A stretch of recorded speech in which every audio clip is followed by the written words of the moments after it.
সড়কে ট্রাফিক আইন মানাতে বসানো হয়েছে এআই ক্যামেরা। অনেক যানবাহন এখন নিয়ম মেনে চললেও এখনো বেপরোয়া অটোরিকশা চালকরা। নাম্বার প্লেট না থাকায় অনেক অটোরিকশা সহজেই আইন ভঙ্গ করেও থেকে যাচ্ছে ধরাছোঁয়ার বাইরে। রাস্তার সিগন্যাল অমান্য, উল্টা পথে চলাচল, যেখানে সেখানে যাত্রী ওঠানামা সব মিলিয়ে সাধারণ মানুষের ভোগান্তি বাড়ছে প্রতিদিন।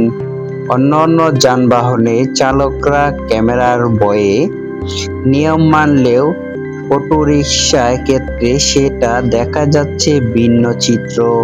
স্থানীয়দের দাবি, শুধু ক্যামেরা বসালেই হবে না, নাম্বার প্লেট বিহীন অটোরিকশার বিরুদ্ধে কঠোর ব্যবস্থা নিতে হবে, নইলে সড়কের শৃঙ্খলা ফেরানো কঠিন হয়ে পড়বে।